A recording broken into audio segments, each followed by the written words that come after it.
You're gonna See, continue in that here. moment, I was not Sorry about asking myself that. the right There we go. questions. And shame on me, because I've claimed in the past that I have really good discernment with knowing what to do and what not to do, and with people and places. Yeah, But self-confidence is demonic. in that moment, I totally lacked discernment. So just because you have a gift doesn't mean you know how to use it properly. Anyway, I was That's good. compromising for months.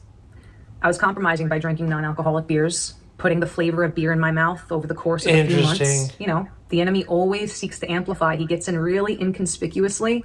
The compromise always seems innocent. That's the key factor of a compromise. It seems She's innocent. good. But the other key factor of a compromise is it has the potential to open up the door to a greater sin. So it started off with the non-alcoholic beers, right? And then one day in the middle of June, I go to a gas station. They don't have any.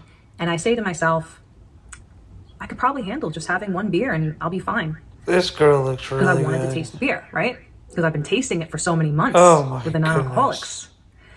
So what Well, I else love being contributed to this? A lack submissive. of consistency. And how ironic that I And just did a church being video idle. on self-discipline Wow. before this. So I'll admit, this experience really humbled me, because I should really listen to my own YouTube videos, right? Women are right And, about everything. This is going to be a great I can video. admit this because I have no ego. I really don't. And I know I screw up, and I'm so reliant on the Lord for his guidance. I can't wait to watch these videos. All this to say, when you combine compromise and a lack of consistency with your time with the Lord in the morning, yes. you put those two together, beware. Beware. Patience is a challenge. You don't know I love what patience. is going to happen, but we're all susceptible to different types of sin. For me, my Achilles heel was always numbing myself out, right? Anything that just kind of like took the edge off. So I know one of my biggest things that I had to give up was all kinds of substances and alcohol for me to truly be in tune with the path that God has called me to. So, what I should have done in that moment was ask myself, even though I am free to do this, I can freely do this, is it beneficial to me after all God has done in my life? It didn't cross my mind. I didn't ask myself any of these questions. I was totally being led by my flesh, following my flesh. And, I should have asked myself, is this in line with what God is? Let's do this one. Salmon risotto. Restaurant-worthy meals. So the Lord wants me to use sex jokes in these later days. With the LGBTQ madness, I think the world can handle it at this point. We're talking middle school humor. It's not that. Ecclesiastes 7:16 says, "Don't be overly righteous." So, I'm a virgin. I don't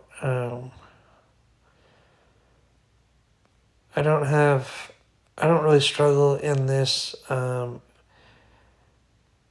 don't really struggle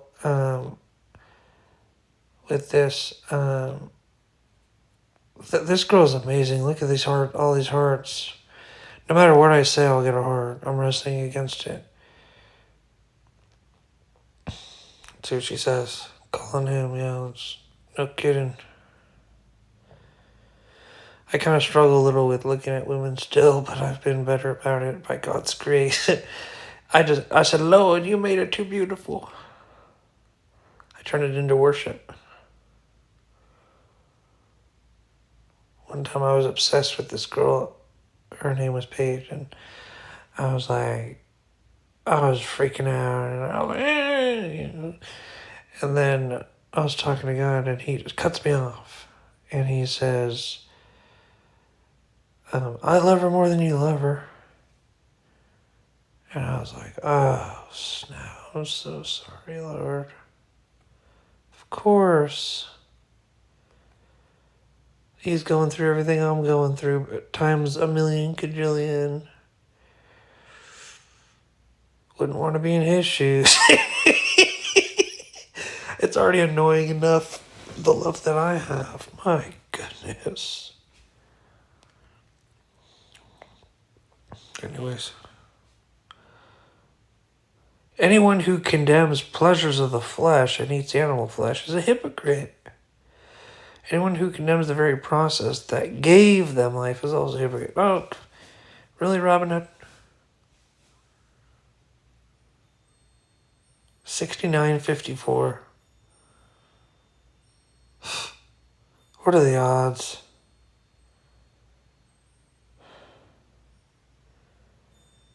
That's literally...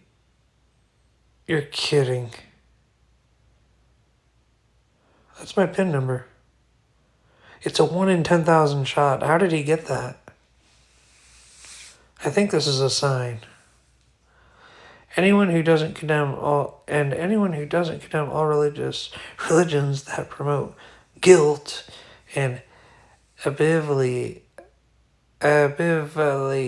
by stating that the experiencing of sensual pleasure is a work of the devil, apart from the sexual abuse of choir boys that now he's this guy, he wants his own standard, you know, is also a hypocrite. Crepes. There must be a hell of a lot of hypocrites out there. LOL. So Robin Hood, the problem with sexy time, let's just use fornication, for example, or you can use any mortal chastity violation. But let's just use fornication because that's, you know. The problem is God told us not to do it. And when he created us, he didn't create us to fornicate, if that makes sense. Because the problem with fornication is that there's no commitment, and sex is not supposed to be like a seasonal fling. It's supposed to be a lifelong activity with your wife. And God created a husband and a wife to be together. Look at the other animals, like birds, for example. The birds, they get together, and then they're together for life, and that's a given. It's like, why would we leave? But with fornication, there seems to be some leaving there. A lot of times. I mean, sometimes people fornicate, and then they stay together forever. But the problem with that is they can leave at any time. And sometimes it's the devil keeping them together. And then that's a completely different video, that one. I can make a video on that. I could. I prayed for wisdom, so the Lord could just tell me stuff. So let's see what she says. Sorry, let's go back. I don't want to spoil it. There must be it. So this guy is saying, anyone who condemns pleasures of the flesh and eats animal flesh is a hypocrite. Anyone who condemns the very process that gave them life. The process that gave us life, if we do it right, is sex in marriage. And there's nothing wrong with unlimited sex in marriage. Like, why? Pleasures of the flesh is fine in marriage. I mean, even he has and in parentheses, he doesn't like certain types of sex out of context. And right here it says sexual abuse of choir boys. So he's probably making fun of Catholics there. The Catholics kind of get a bad rap. Some of their priests malfunction with their free will. But take a look at this. She says, I'm trying to abstain from all sexuality to grow closer to God because all in all, this girl's amazing. His way is greater than our way, and I gain more pleasure than sex. Oh, she's totally right. She's talking about the Holy Spirit, I think. And I gain more pleasure than sexuality would give me when I'm working with God. You gotta experience it to know it. Robin Hood, sending you love. It's nicer than I would have been.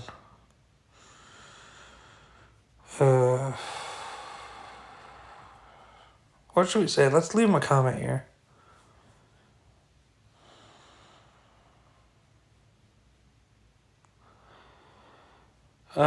Anyone who doesn't condemn all religions that promote guilt and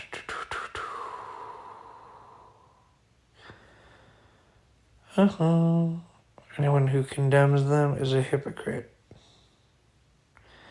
So here's the thing. So we have God is the one condemning the pleasures of the flesh outside of marriage. He doesn't like it very much.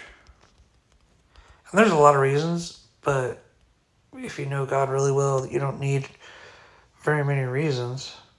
You just one good reason for anything is usually enough.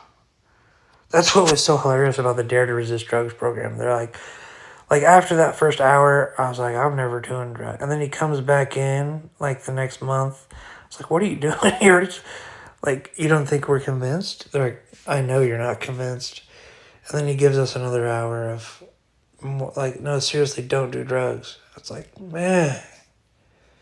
And of course, all the kids went out and did drugs anyway. But for me, that first hour, or even halfway through, we have a cop coming to us. He loves us. He's not against us. He's older than us. And what he's saying makes sense. We had a diagram. We weighed the pros and cons. And the only good thing about the drugs was short run. The first one's free. It feels good. You feel cool. You feel invincible. And then it goes away. Then you have all these problems later in life. I'm good, But man, they had to tell us again and again. God is the one condemning the pleasures of the flesh outside of marriage. He doesn't like it very much. How about this? In our worldview, God is very wise and smart and holy. He has earned our obedience via oxygen, for example.